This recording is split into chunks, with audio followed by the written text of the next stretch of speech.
Rivalries. They are iconic. I'm talking about the classic Captain America versus Iron Man, the Superman versus Batman, the Sonic and the Shadows.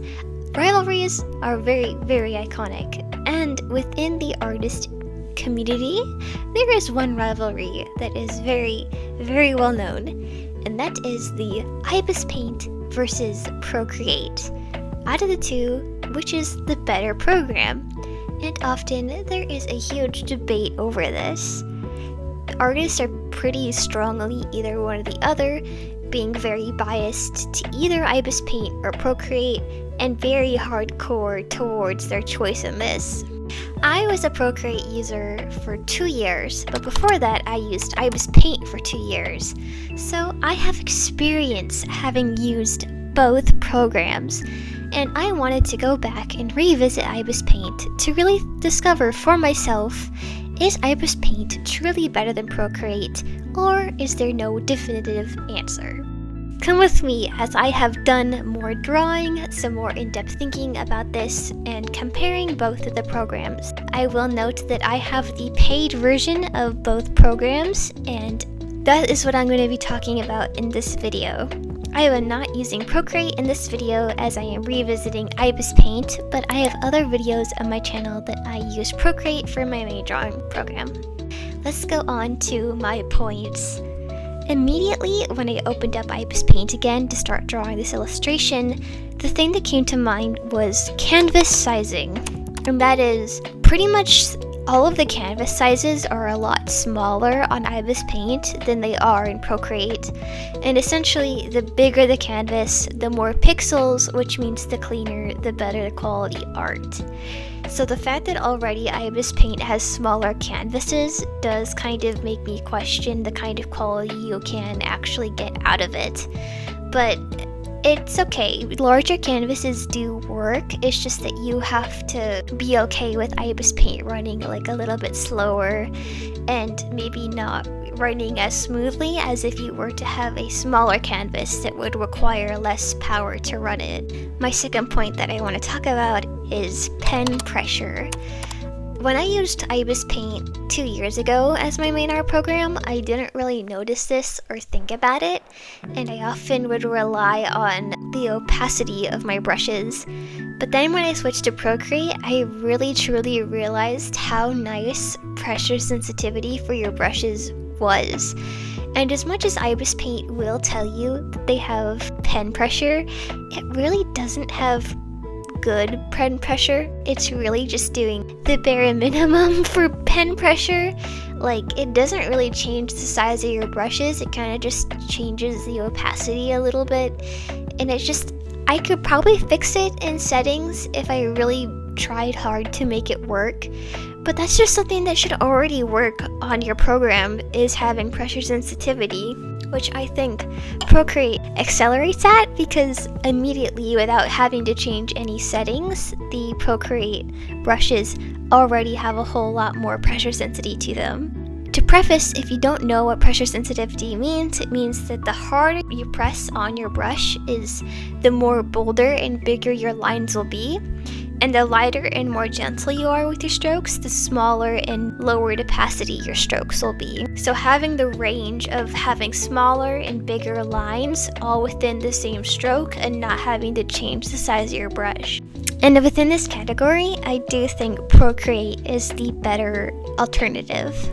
The third point that I really want to talk about was the brushes, because to me personally, I just didn't like any of the Ibis Paint brushes. Like, I feel like I used pretty textured brushes in my art, and I feel like when I was testing them all out at the beginning to figure out which ones I wanted to use, it took me a long time because I didn't think that any of them were really good. And also, textured brushes really work best when you have a lot of pressure sensitivity. But since Ibis Paint didn't have good pressure sensitivity, to me all of the textured brushes they had in the library kind of felt like they looked the exact same, and like there wasn't enough differences between the brushes for me to like one more than the other, because they just felt so similar. And I don't know if that's just my opinion or like if I wasn't looking at the right brushes to use, but I just feel like the brush options for Ibis Paint are just really not that good. Like when I was doing the line art, it took me a long time to find a pencil sketchy brush that I actually liked using, and it just, yeah, I feel like with Procreate, again, just having the better pressure sensitivity and like the higher resolution, larger canvases, as well as the more detailed textured brushes, really makes it better and visually easier to achieve the look that you wanted. But I found that when I was using the brushes in Ibis Paint, I had to do a lot of finagling and like moving around to try and achieve a look that I could so easily achieve in Procreate without having to do as much messing around. I think in the category of brushes, I would give the winner to Procreate. The next category that I wanted to talk about was more like visual effects / filters and stuff that you can add to your drawings. And I'm talking about like the Gaussian blur, the chromatic abrasion, the gradient maps, all of those effects that you can add within your canvas to edit your drawing. I think actually Ibis Paint has some more versatility than Procreate does, because I feel like with Procreate they do have the bare minimum of having the basic things, but with Ibis Paint they give you a lot more tools to like then add more visual effects to your drawing. And there's one visual effect that I really wish that was in Procreate, because I loved adding that to my piece in this drawing in Ibis Paint. But it basically breaks down the gradients and colors of your drawing and then turns it into like more cell shading, and it makes it look more painterly and textured, and that's an effect that I thought really added a lot to particularly my art style and my shading style. And it's something that I forgot that I missed so much, and something I forgot I wish was in Procreate. And in general, if you look through the whole library of filters and effects, I just feel like Ibis Paint has just so much more in there. Sure, you could probably get a similar look on Procreate, but there's a lot more options and tools in Ibis Paint for that area.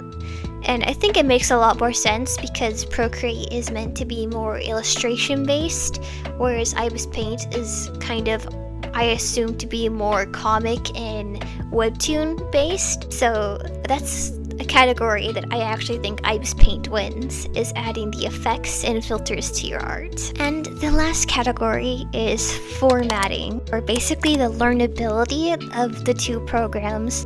I think I used Ibis Paint first for 2 years because simply it was easier to learn and you got muscle memory while doing it, which happens with any program you use, but I think the learnability of it was so much easier than Procreate because all of the sidebars have labels, you can remember where everything is, everything is accessible, there's undo buttons, there's redo buttons, like it's all visually there for you to see and remember and learn, so you can know all of the functions of your program.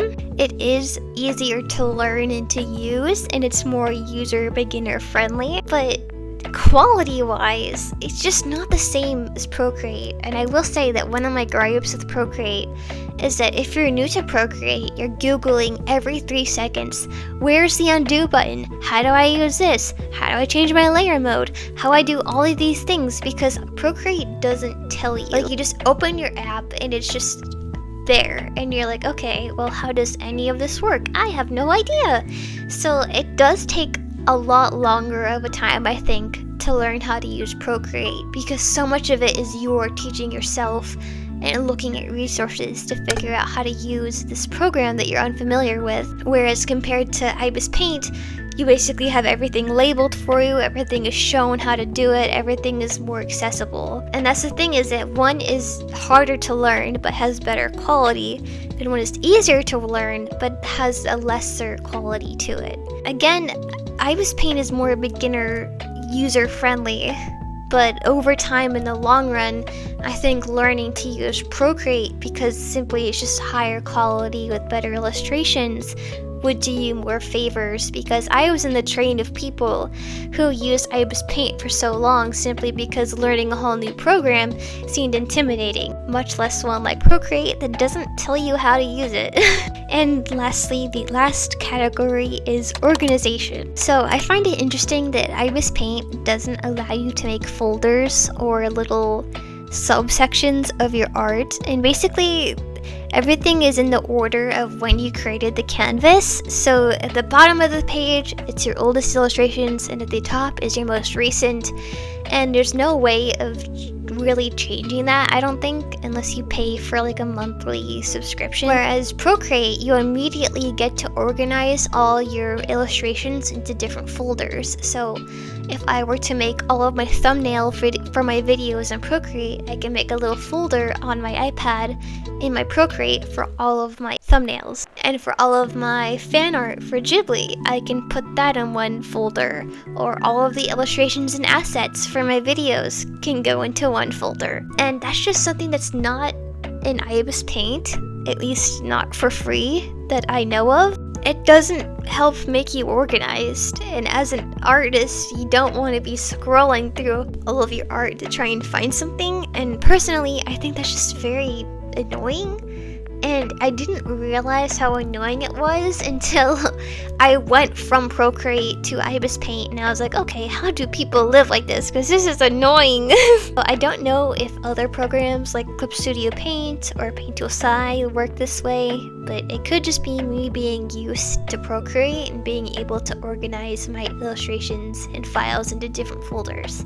So those are my thoughts about the Ibis Paint versus Procreate. But I'm not here to be like, Procreate is the best drawing program ever and everybody should use it. I still personally think that the quality of your art is never determined by the program or software you're using. It only comes down to the ability and skills of the artists themselves. So I can't answer if one is better than the other. I do think that if you are newer to digital art and you've never done it before, Ibis Paint has better learnability. But if you're looking for something with more quality and more professional but as overall just better everything, I would say Procreate. But do I think that your art will look better if you use Procreate? No, I think you could create an illustration on Ibis Paint X, and I would not be able to tell you if it was an Ibis Paint illustration or a Procreate illustration, simply because it all comes down to your skill as an artist. Thank you for watching. Thank you for coming to my talk about the classic debate of Ibis Paint versus Procreate. I hope that this video could be somewhat helpful to you in some kind of way. I will see you in my very next video, whenever that is. So sorry that this video took like 3 weeks, and it's not even that impressive, but it's been rough out here. And yeah, thanks for watching this far. It means a lot to me, and yeah, I'll see you next time. Bye.